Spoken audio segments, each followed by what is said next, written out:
আসসালামু আলাইকুম viewers, welcome from papa and Mabrur. সবাই কেমন আছেন? আশা করছি সবাই অনেক ভালো আছেন। সবার দিন অনেক অনেক ভালো যাচ্ছে। সো ফাইনালি গতকাল রিলিজ হওয়ার কথা ছিল সালমান খানের আপকামিং সিনেমা সিকান্দার, বাট গতকাল ভারতের x prime minister Manmohan Singh মারা গিয়েছেন। সো দ্যাটস ওয়াই তাকে শ্রদ্ধা জানানোর জন্যই গতকাল সালমান খান এই সিনেমার টিজারটা রিলিজ করেননি, সেটা একদিন পিছিয়ে আজ রিলিজ করা হয়েছে। এই টিজারটা সম্পর্কে বলবো, টিজারটা কেমন হয়েছে, আদৌ এটা টিজার হয়েছে না অন্য কিছু হয়েছে, এই ব্যাপারে আমার কিছু মতামত আপনাদের সাথে শেয়ার করব। সো দেখেন, এই টিজারটা দেখে মনে হয়েছে রিসেন্টলি লোকেশ কানাগরাজের যে সিনেমা যেগুলো রিলিজ হয়, যেমন রিলিজ হয়েছিল বিক্রম, রিলিজ হয়েছিল লিও, কুলি রিলিজ হচ্ছে, বা আরও কিছু বেশ কিছু সিনেমা কিছুদিন আগে রিলিজ হয়েছে কার্তিক সুবারাজের রেড টু সিনেমা। তো এরকম সিনেমাগুলোর যে টিজারগুলো রিলিজ হচ্ছে, টিজারগুলো দেখে আমরা বুঝতে পারছি যে টিজারগুলো অ্যাকচুয়ালি সিনেমার কোনো পার্ট না, এটা জাস্ট সিনেমাকে অ্যানাউন্স করার জন্য এই টিজারগুলো বানানো হয়েছে।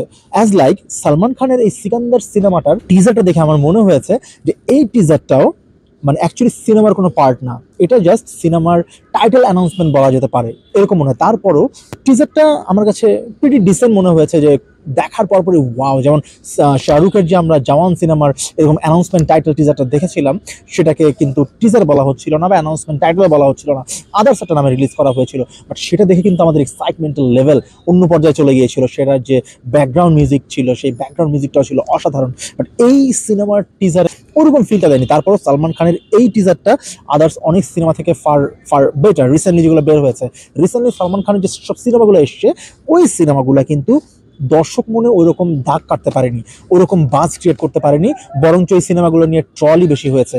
তো ওই তুলনায় এই টিজারটা ওকে, প্রিটি গুড, ওকে। তার উপর এই সিনেমার ডিরেক্টর হচ্ছে এআর মুরুগাদাস। এআর মুরুগাদাস হচ্ছে তামিল ইন্ডাস্ট্রির one of finest mass creator, one of finest mass plus class creator director. So AR মুরুগাদাসের কাছ থেকে কিন্তু আমরা একটা ভালো সিনেমা এক্সপেক্ট করছি, যদিও তারও সময় ভালো যাচ্ছে না। তার রিসেন্টলি দরবার সিনেমাটা ফ্লপ করেছে, এবং সালমান খানের যে সিনেমা সেগুলোও বেশ ফ্লপ করছে। সো দুজনের জন্যই একটা কামব্যাক মুভি। আর এই সিনেমার স্ক্রিন প্লে বা স্ক্রিপ্ট কিন্তু অনেক আগের লেখা, সালমান খানকে দেখানো হয়েছিল। তো সেটাই এখন তারা ইমপ্লিমেন্ট করছে, মূলত বাস্তব সিনেমায় কিভাবে তারা মুভিটা রিলিজ করবে, ওই প্ল্যানে আছে। সিনেমাটা বেশ বাস ক্রিয়েট করছে। এছাড়া আপনারা জানেন এআর মুরুগাদাসের এর আগের সিনেমা গজনি, যেটা বলিউডে রিলিজ হয়েছিল, তো ওই সিনেমাটাতেও কিন্তু সালমানকে কিন্তু প্রপোজ করা হয়েছিল, সালমান কিন্তু করেননি।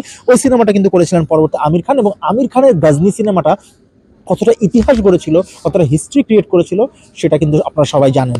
সো এই সিনেমা নিয়েও আমাদের এক্সপেকটেশনের লেভেলটা কিন্তু অন্যরকম। সিকান্দার টিজার আমাদের প্রত্যাশা ফুলফিল হয়তো অতটা করতে পারেনি, আবার একেবারে যে প্রত্যাশার উপরে পানি ঢেলে দিয়েছে ব্যাপারটা তাও না। তো আমরা এখন ওয়েট করছি ট্রেলার কেমন হয়, আর ফাইনালি মুভিটা আমাদের কতটা ভালো লাগে।